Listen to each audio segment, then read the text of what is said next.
Donald Trump pourrait acheter TikTok avec un fonds souverain.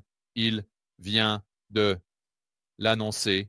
Le président Donald Trump a ordonné lundi aux États-Unis, le gouvernement va créer pour la première fois un fonds souverain dans l'année à venir et a déclaré qu'il pourrait être utilisé pour acheter TikTok. Cela pourrait être énorme. Cela pourrait être désastreux. Qui sait, mais nous allons plonger dans les détails dans un instant. La première chose que je veux aborder, c'est ce nouveau fonds souverain. Je veux dire, la Suisse en a un, Singapour en a un, la Chine en a un, alors pourquoi pas les États-Unis? Trump signe un ordre établissant un fonds souverain qu'il dit pourrait acheter TikTok. Points clés. Le président Donald Trump a signé un décret exécutif décrivant les plans du gouvernement gérer un fonds souverain pour servir d'outil de développement économique. Donc, je vais vous expliquer exactement ce qui se passe, puis je vais vous donner mon avis là-dessus. Prochain point clé. Cependant, l'idée d'un tel fonds américain a déjà été évoquée auparavant. Les véhicules sont généralement utilisés par des nations plus petites, disposant de vastes ressources naturelles, ainsi que d'un excédent budgétaire à déployer. D'accord. Le président Donald Trump a signé ça lundi. D'accord, tout est en ordre. Parmi les objectifs du fonds, il y aurait le développement d'infrastructures comme des aéroports et des autoroutes. Donc, je pense que l'idée ici est que nous voulons faire entrer cet argent. Nous voulons l'investir ou peut-être que c'est et nous voulons acheter des actifs comme TikTok. Et avec tous les bénéfices que nous tirons de TikTok, nous allons investir cela dans la construction de nouveaux aéroports, ponts, routes, etc. Continuons à lire ici. Voici une citation des États-Unis. Le secrétaire au Trésor, Scott Bessent, nous allons mettre cela en place dans les 12 prochains mois. Nous allons monétiser l'actif du côté des États-Unis. Bilan pour le peuple américain. D'accord? Encore une fois, je ne suis pas vraiment sûr de ce qu'il veut dire par là. Donc, le côté actif du bilan des États-Unis, disons que vous avez tout ce terrain gouvernemental, vous avez les parcs. Je ne suis pas sûr de la façon dont vous allez monétiser cela. Ou peut-être qu'il dit qu'il veut ajouter des actifs au bilan des États-Unis, puis il veut aller de l'avant et monétiser ceux-ci. Alors, peut-être qu'il veut gérer les États-Unis comme un grand fonds spéculatif. Je veux dire, pourquoi pas à ce stade? Je veux dire, nous avons financiarisé l'économie à un tel degré. Est-ce que c'est vraiment scandaleux maintenant? Après avoir eu le Trump Coin, le Melania Coin, le Fat Coin, le Bottle Coin, je veux dire, c'est à un point où tu es juste là, rien ne me surprend plus. Mais peut-être que c'est de cela qu'il parle. Peut-être parle-t-il de l'émission d'une carte électorale américaine, des obligations du Trésor. Cela augmenterait le côté passif du bilan et ensuite utiliserait l'argent pour acheter des choses comme TikTok, générant des actifs. Et si le rendement de TikTok dépasse le rendement que vous devez payer sur ces obligations, alors peut-être que ça a du sens. Et ensuite, tu prends le delta et tu investis dans un nouveau pont. Aller de, je ne sais pas, à New York, à New Jersey, quelque chose comme ça. Peut-être que c'est l'idée. Continuons à lire. Donc, Bessent a poursuivi en disant qu'il y aura une combinaison d'actifs liquides, d'actifs, que nous avons dans ce pays, alors que nous travaillons à les mettre à disposition du peuple américain. D'accord? Je ne suis pas sûr, ça ne clarifie vraiment rien pour moi. Continuons à lire. Il n'y avait pas d'autres détails à part Trump disant que cela va être génial pour les efforts nationaux. Choquant, hein? Trump le dit, une de ses politiques va être géniale. Je ne sais pas, c'est vraiment des nouvelles à la une. Comme discuter l'accord dans lequel les États-Unis deviendraient partenaires de la plateforme de médias sociaux. TikTok serait une utilisation potentielle. Trump a dit que l'application a été mise hors ligne brièvement. D'accord, nous savons ce qui s'est passé récemment, alors voici mes réflexions. Je veux toujours commencer par mon étoile du Nord. Je veux toujours partir d'une position fondée sur des principes. Donc, quand il s'agit de choses comme ça, le gouvernement fédéral, vous, je veux moins. Je ne veux pas plus. Maintenant, beaucoup de gens qui sont pour un gouvernement réduit soutiennent beaucoup de choses qui augmentent. Le gouvernement, tant que l'augmentation du gouvernement fait quelque chose qu'ils aiment, peut-être que vous êtes l'une de ces personnes et peut-être qu'il y a un bon argument pour cela. Je ne suis tout simplement pas l'une de ces personnes parce que je regarde quelque chose comme ça et Peut-être que c'est juste moi qui suis trop pessimiste, mais je me dis d'accord. Donc, je ne m'inquiète pas vraiment à propos de Donald Trump possédant TikTok ou, disons, un actionnaire majoritaire de TikTok. Mais ce qui m'inquiète, c'est le gouvernement en général. Parce que la réalité, c'est que nous n'aurons Trump que pour les 4 prochaines années et il y aura quelqu'un après ça. Il y aura quelqu'un après ça, quelqu'un après ça et quelqu'un après ça.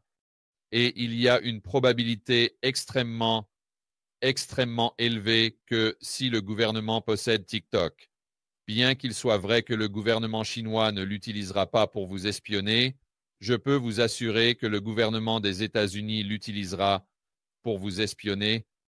Encore une fois, je ne dis pas que Trump ferait ça, mais je peux vous assurer que quiconque suivra Trump, il y aura quelqu'un dans la file qui va voir cela comme un outil, tout comme il voit la NSA. Donc, je prends cela en compte dans mon analyse parce que ce que nous faisons ici, c'est que nous pesons les coûts et les bénéfices. Il n'y a pas de solution. Il n'y a que des compromis. Et ce que Thomas Sowell veut dire par là, c'est qu'il y aura toujours des coûts et des bénéfices. Vous ne pouvez pas simplement regarder les coûts et vous ne pouvez pas simplement regarder les bénéfices. Vous devez regarder l'image complète. Donc, pour moi, je préférerais que TikTok reste dans le secteur privé. Je préférerais largement. J'irais même jusqu'à dire que, vous savez, même s'ils ont des investisseurs chinois ou peu importe ce que c'est, eh bien, je veux dire, je devrais vraiment y réfléchir. Mais la principale, ma première pensée, qui est ma première préoccupation, c'est, numéro un, la croissance du gouvernement. Parce que si nous mettons en place un fonds souverain, alors il est vrai que le gouvernement va s'étendre dans ce domaine. Maintenant, on pourrait dire que Trump coupe ici et s'étend là. Donc, en bilan net, nous avons une réduction. D'accord, je suis d'accord avec cet argument toute la journée.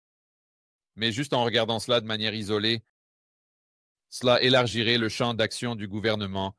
Cela élargirait également la capacité du gouvernement à choisir des gagnants et des perdants. Parce que disons qu'ils ont 10 trillions de dollars dans ce fonds souverain. Vous dites, eh bien, mon Dieu, c'est fantastique. C'est du côté des actifs du bilan des États-Unis. Et à la fin de la journée, ce sont des contribuables. D'accord, ouais.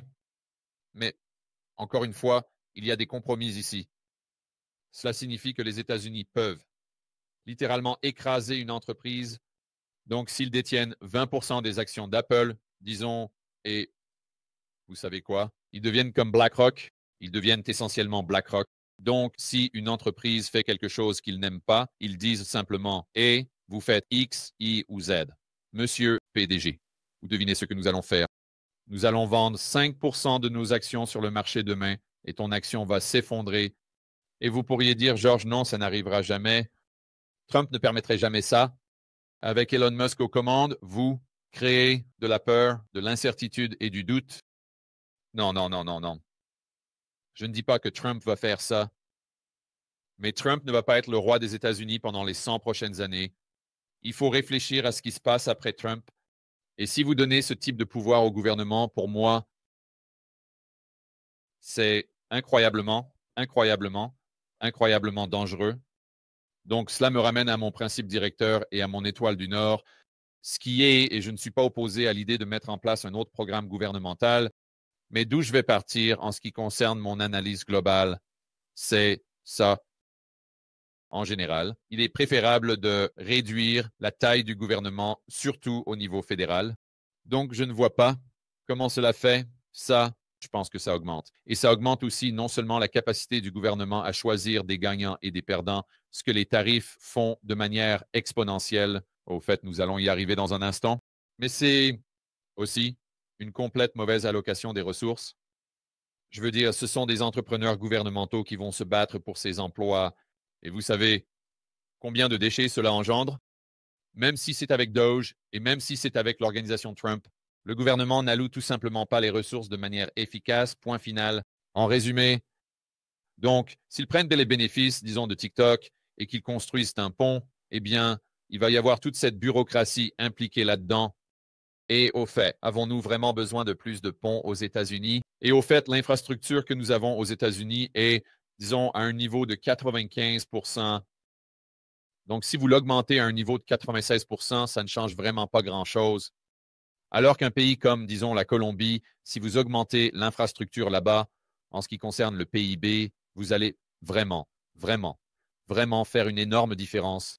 Parce qu'il n'y a pas d'autoroute ici, il n'y a pas de pont, il y a quelques tunnels, mais vous voyez, c'est presque comme jouer au golf. Si vous prenez une leçon de golf, vous pouvez passer de 100 à 85, disons, assez facilement. Mais c'est presque impossible de prendre une leçon et de passer de 85 à 70. C'est une grande, grande différence. Et les États-Unis, en ce moment, en ce qui concerne l'infrastructure, c'est comme un golfeur qui fait 75. Même si vous lui donnez 100 leçons, cela ne signifie pas qu'il va devenir un golfeur à zéro. Alors, mettons cela en termes économiques. Si nous dépensons $1 pour l'infrastructure, cela ne signifie pas nécessairement que nous allons récupérer $1. Il pourrait même y avoir un multiplicateur négatif en raison de notre niveau de développement économique. Donc, en plus de ça, disons encore une fois, nous avons mis en place ce fonds qui génère tous ces bénéfices. Quand Trump partira, maintenant, tout d'un coup, nous avons le gars aux commandes. Et vous savez, Trump crée un précédent avec tous ses décrets exécutifs. Et maintenant, disons qu'ils ont $1 trillion de bénéfices qui arrivent. Et au fait, les taux d'intérêt sont toujours bas à long terme. Donc, nous pouvons vendre autant de dettes que nous le souhaitons. Le Japon nous a appris cela. Et ensuite, ils vont prendre ça pour un projet important. Et la prochaine chose que vous savez, c'est que vous voyez ces ressources complètement être mauvaise allocation. Vous voyez des investissements mal orientés. Et nous revenons directement à l'économie autrichienne 101. Et pourquoi faire? L'argument serait, eh bien, maintenant, vous avez ce profit que vous pouvez utiliser pour réaliser ces projets. Mais cela suppose que nous ne sommes pas capables de vendre de la dette pour faire ça. Et la réalité, c'est que nous le pouvons. Maintenant, je comprends. Il y a un compromis différent entre vendre de la dette et simplement prendre des bénéfices.